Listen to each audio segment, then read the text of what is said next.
the zero and first conditionals. I know from my own experience in the first place that it might be difficult to sort the conditionals out, especially the second, third, and mixed conditionals, which we'll learn about in the upcoming lessons. But I promise it is not that hard once you understand how to use them. And I'll help you do this by giving you some real life examples. First and foremost, conditional sentences are sentences that describe a relationship between two events or situations where one depends on the other. They are made up of two parts: the condition that we're going to be referring to as if clause and the result, main clause. Let's start with the zero conditional, the easiest one. This verb form is used to talk about things that are always true or will always happen in the present or future. And when we say that it's true, it might even be something that is true particularly for you and not necessarily for somebody else. To make a zero conditional sentence, you need, as we now know, two parts: the condition and the result. The condition will be the if clause, and it'll be in the present simple tense. And the main clause, the result, will also be in the present simple tense. So let me give you some examples. Imagine you're making coffee in the morning and you say, let's say to your roommate, "If I don't have coffee in the morning, I'm grumpy all day." Or let's imagine that you're a bartender and you're teaching someone how to make coffee. You might say, "If you add too much water, the coffee is too weak." So both of these sentences have conditions in the first clause that, if met, make the second clause true. If I don't have coffee in the morning, I'm grumpy all day, which is true for me and might be for you. And if you add too much water, the coffee is too weak, which is true in general. There's no other option. You can't make strong coffee by adding too much water to it. If you're writing these sentences, note that you need to put a comma between the clauses. So, to sum up, the zero conditional is used to talk about things that are always true or will always happen in the present or future. There's no other options. It is very useful for teaching and explaining the cause and effect in everyday life. Now let's move on to the first conditional.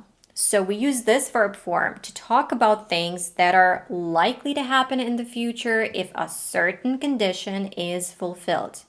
In other words, to talk about something that might happen in the future and what will happen as a result of it. It's like a prediction or guess. You can use the first conditional to talk about possible plans, promises, warnings, threats, or for persuading someone. To make a sentence in the first conditional, you might use the word if followed by something that might happen, and then what will happen if it does. You can see the formula on the screen, and as you can see, we use the present simple tense in the if clause, and we normally use the future simple tense in the main clause. And the key word here is normally, because we can also use modal verbs like can, may, might, or could in the main clause to express a possibility in the future. And we don't use will in the first clause. Now, let's take a look at some real-life examples. Imagine you're planning a picnic, and you say, "If it doesn't rain tomorrow, we'll have a picnic in the park." Or if you're trying to convince your friend to come to the picnic, you might say, "If you come to the picnic, you'll get to try my famous potato salad," which might be a positive or a negative thing. So in these two examples, we have something that might happen in the future in the first clause and something that will happen in the second clause if the condition in the first clause is fulfilled. Let's take a look at another example. If he goes to the Taylor Swift concert tomorrow, he could get her autograph. This one's kind of easy to understand. So if he goes to the concert, this is something that might happen in the future. There's a chance of him getting the singer's autograph. So here we're kind of making a guess. As we stated earlier, we can also use the first conditional as a warning. And for this, I'll use one of the modal verbs. For instance, if you don't do the dishes, Dad might take away your allowance. If this condition is met, if you don't do the dishes, the possible result might be that Dad might take away your allowance. I'm warning you. Now let's use it with imperative. If you don't know, this means to give a command. So, for instance, if you see that man again, call me immediately. So in the first clause, we have the condition, and if it's fulfilled, you should do what is being told in the second clause. You can also turn the sentence around and use the main clause as the first part of the sentence and the if clause as the second part. And in this case, you don't need a comma between the two clauses. Let's take our last statement as an example. If you see that man again, call me immediately. You can turn it around and say, call me immediately if you see that man again. So to sum up, we've learned about the zero and first conditionals and how they are used in real life. While the zero conditional talks about things that are always true and will always happen, the first conditional talks about things that are likely to happen in the future based on a real condition in the present. Okay, so let's make this clear. Let's take the example where we were pretending to be a bartender and we were teaching someone to make coffee, and we said, if you add too much water, the coffee is too weak. So there's no other options. You cannot make strong coffee by adding too much water to it. This is just the truth. However, let's take a look at another situation. Let's imagine that you see someone making coffee and they are about to add too much water. So you can use the first conditional here and warn them and say, if you add too much water, the coffee will be too weak. So in the first example, we have something that is always true. And in the second example, we have a possibility that something might happen or might not happen in the future. So we have a real condition in the present. We have someone who's making coffee right now.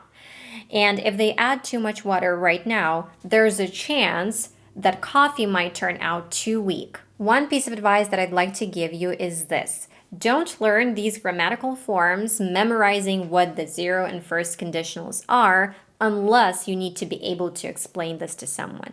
Focus on how and when to use them and apply them in real life. And so I have some homework for you.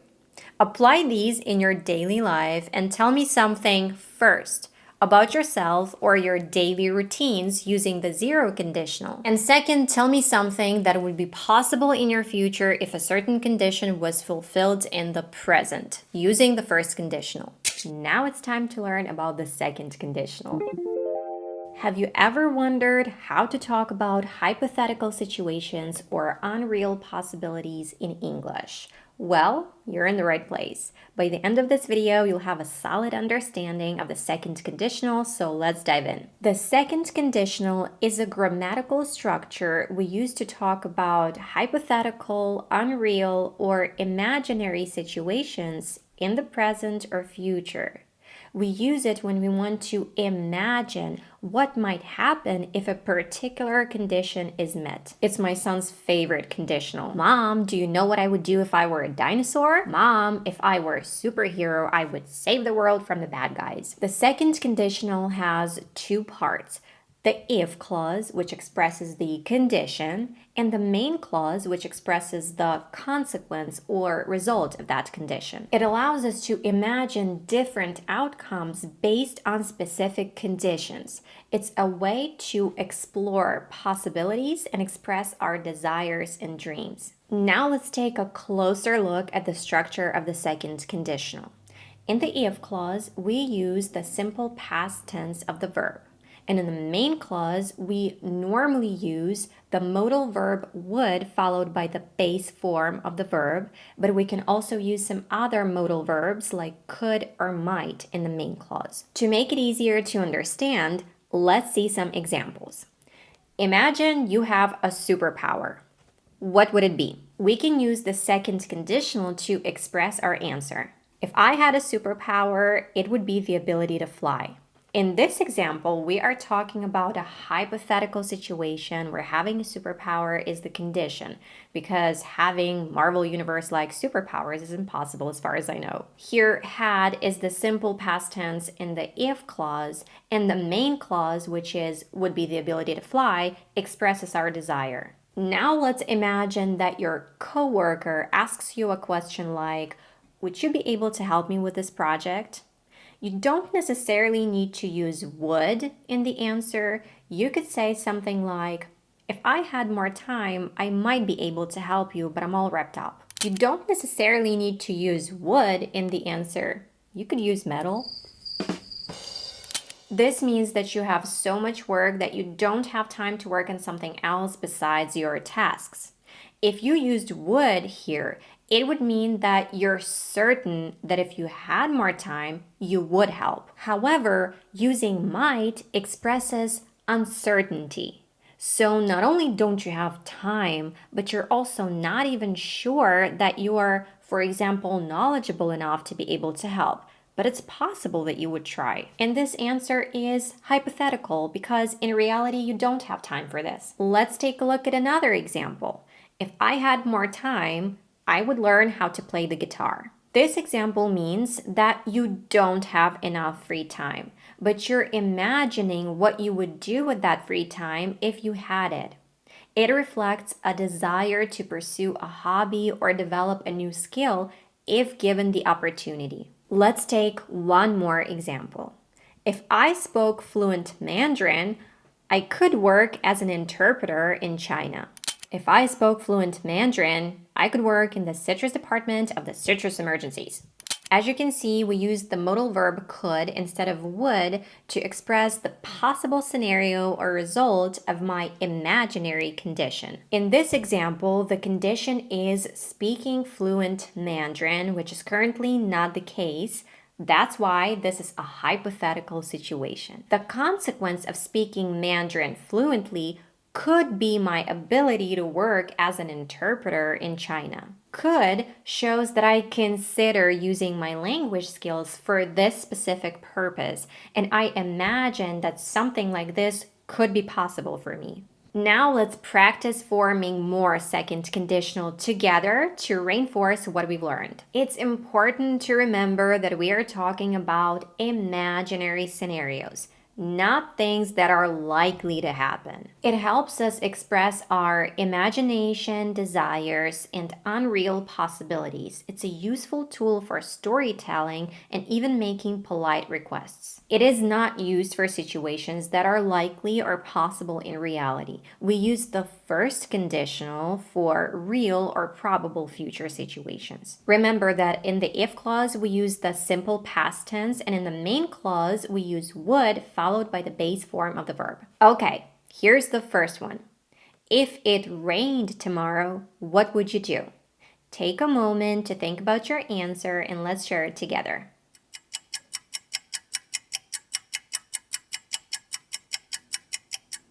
All right, time's up. Here's the possible answer. If it rained tomorrow, we would have a cozy movie night indoors. Let's do another one. If you had more free time, what would you do with it? Take a moment to think about your answer. You could also write your answer down to have a visual if it's easier for you. All right, time's up. Here's my answer. If I had more free time, I would travel the world. And the last one. Imagine if it started to snow tomorrow. What would you do? Take a few moments to think about your answer. All right, here's my answer. If it snowed tomorrow, I would be very surprised as it's almost summer. Congratulations, you've successfully learned about the second conditional. Now go out there and practice using it in your English conversations. If you have ever wondered about how to talk about regrets or missed opportunities in English but didn't know how to properly express this, then you're in luck because in this video we'll learn about the grammatical structure that does exactly this, the third conditional. And by the end of this video, you'll have a solid understanding of how to use it. So let's jump right in. We use the third conditional to talk about something that didn't happen in the past and imagine what would have happened as a result of it. It allows us to imagine what could have happened differently if the past had been different. It's a powerful tool to discuss regrets, missed opportunities, consider alternative scenarios, and things that could have been different. The third conditional consists of two parts: the if clause, which expresses the unreal past condition, and the main clause, which expresses the hypothetical past outcome. Now let's take a closer look at the structure of the third conditional. In the if clause, we use the past perfect tense, which is the auxiliary verb had plus past participle, or what we also call the third form of the verb. And in the main clause, we normally use would have followed by the past participle of the verb, but it's also possible to use could have. To make it easier to understand, let's see some examples. Imagine a missed opportunity in the past, and we'll use the third conditional to express what could have happened differently. If they had accepted the job offer, they would have been promoted by now. As you can see, here we used had with the word accepted, which is the past participle of the verb accept in the if clause. And in the main clause, we used would have with the word been, which is the past participle of the verb be. In this example, the condition is accepting a job offer, which is something that didn't happen in the past. And the hypothetical outcome, meaning that we're imagining what could have happened, is the person's promotion that they might have gotten by now if they had accepted the job offer. But they didn't. None of that actually happened. It demonstrates the potential career advancement they could have achieved had they made a different decision in the past. Remember that you can turn the sentence around and put the main clause first and say they would have been promoted by now if they had accepted the job offer. Or to make it sound even more advanced, you could drop the if and say they would have been promoted by now had they accepted the job offer.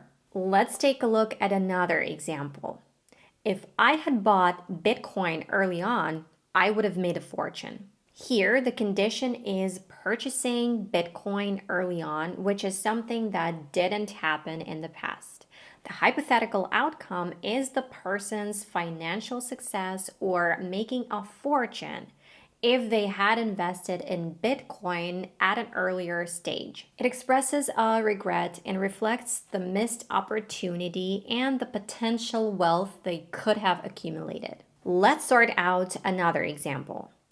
If they had listened to the advice, they wouldn't have faced such difficulties. So this sentence means that they didn't listen to the advice in reality, and they did face difficulties because of that. And we're emphasizing the importance of taking guidance and suggestions to potentially prevent negative consequences. These examples illustrate how the third conditional allows us to reflect on past events and imagine different outcomes. While these scenarios are hypothetical, they enable us to express regrets, consider alternative paths, and acknowledge how things could have been different in the past. Now let's practice forming more third conditional sentences together. And remember that in the if clause, we use the past perfect tense, and in the main clause, we use would have plus the past participle of the verb. Okay, here's the first one. If you had known about the party, what would you have done? Take a moment to think about your answer and let's share it together.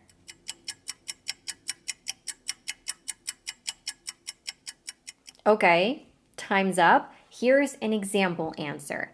If I had known about the party, I would have come and had a great time. Great job. Let's try another one. If she had saved the money, what would she have bought? Share your thoughts and ideas with us.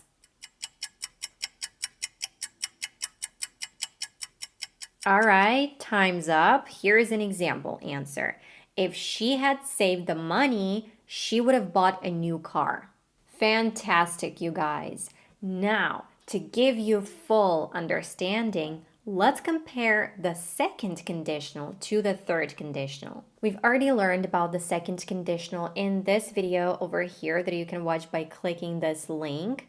And to understand this comparison, I suggest that you go and watch that video if you haven't yet, or even just to refresh your knowledge about the second conditional. Remember, the third conditional helps us explore unreal or hypothetical outcomes of past events. We use it to discuss events that did not actually happen in the past, but we're imagining how things might have been different if they had occurred. The third conditional is not used to talk about real past events or situations, whereas we use the second conditional to talk about hypothetical, unreal, or imaginary situations in the present or future. For this comparison, we'll take a look at the same situation. First, I'll say it in the second conditional and then in the third conditional. The second conditional. If I won the lottery, I would travel around the world. And the third conditional, if I had won the lottery, I would have traveled around the world. So, if I won the lottery, I would travel around the world. This sentence follows the second conditional structure, expressing an unreal or unlikely situation in the present or future. It suggests that we do not expect to win the lottery, but if we did, we would use the money to travel around the world. And if I had won the lottery, I would have traveled around the world. This sentence follows the third conditional structure, expressing a hypothetical situation in the past and its imaginary outcome. It implies that at some point in the past, we did play the lottery and did not win, and as a result, we did not travel around the world. We speculate on what would have happened if we had won the lottery, indicating that we would have used the money to travel around the world. In summary, the second conditional deals with unreal or unlikely situations in the present or future, while the third conditional focuses on a hypothetical situation in the past and its imaginary outcome, typically with regret and reflection on what could have happened. That, my friends, concludes our exploration of the third conditional. Keep practicing and incorporating it into your conversations to become more comfortable with this important grammatical structure. Don't forget to subscribe. Thank you for watching, and I'll see you next time.